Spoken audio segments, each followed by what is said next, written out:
I'm Johnny Grant, I'm Director of Technical Sales, and today I'm joined by Matt. Hi, I'm Matt Brooks. I'm a Senior Product Manager at Zonal, and I look after our guest-facing products. Great stuff, thanks Matt. And we're here today to talk about Zonal's loyalty and loyalty platform.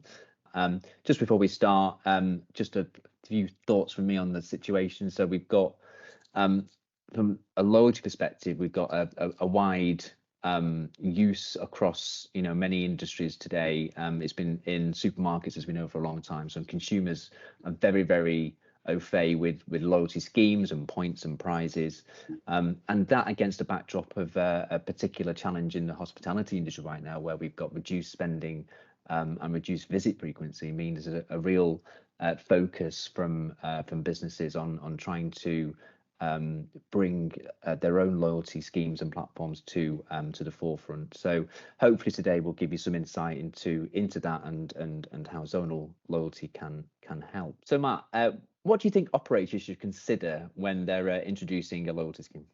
I think the most important thing to consider is the marketing objective that sits behind the loyalty program. That's the thing that really drives what the program is composed of, how the scheme reflects the brand, the identity, the personalization that might be applied.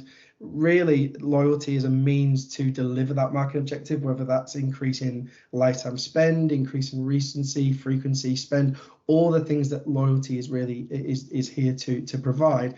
All of that starts from the market objective that really sets out the plan to do that.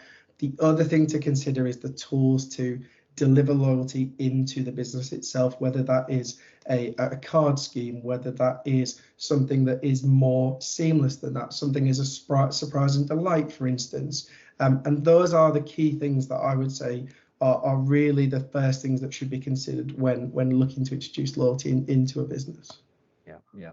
And actually, I have seen, very frequently businesses trying to introduce loyalty before they've even considered what that's going to be or how it's going to, impact their business. And if they do that, they just end up eroding margin, in my experience, which is not what we want. Yeah. So yeah, good advice.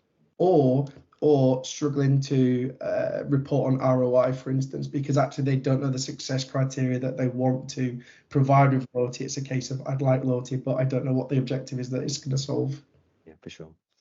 Okay, so how does Zonal and Zonal Loyalty help deliver these initiatives? Well, I think the good news is we've been delivering loyalty solutions for over a decade now. It's been established in the hospitality industry. I think one of the things that we're really proud of and that we are really excited about is the fact that we are able to provide one of the most comprehensive accrual and reward mechanisms that we have across the industry. The deep integration that it has into our ecosystem is far-reaching, into the likes of bookings, guest ordering, into CRM.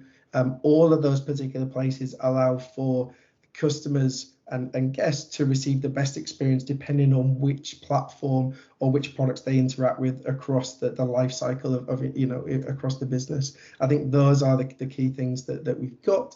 We also offer unlimited programs. So if you want to offer different mechanics, different programs for different segments of your customer base, including things like staff, all of that is possible within our platform. Yeah, brilliant. And actually, that's a really interesting one, because one thing I have noticed recently is the use of staff reward schemes, and actually using that as an additional loyalty incentive to drive revenue at times where you might not have it. So yeah, that's really interesting. Okay, so from a guest point of view, what kind of benefits would they see from this technology? I think the biggest benefit that the guest will see is really the value exchange that loyalty provides. So the more personalized experience that the guest will receive, the more likely they are to keep interacting with that loyalty program, and therefore the more that the market objective can be achieved. Ultimately, that value exchange is crucial, and the more that can be personalized. And I think as well, touching on the previous point that we were talking about, is the ability to interact with loyalty in the way that makes sense to the guest. So if I come in and I make bookings, for instance, my loyalty card can automatically be attached to it without any manual interaction of having to present my card either digitally or physically. Or if I use guest ordering, for instance, if I'm sat in a venue and I use guest ordering, I can use my loyalty in the way that makes the most sense to me. That way it unlocks the most potential that the guests can provide to that. Yeah, for sure. And I can attest to that, as a user of these loyalty schemes, it always frustrates me when I've done the hard work and got my points or prizes, and I'm then restricted on how I can use them, or the channel. I am quite particular on what I like to use, and I want to be able to use it where I want to use it. So yeah, interesting stuff. Thanks, Matt. Much appreciated you coming on today, and we'll see you soon. Thanks. Bye.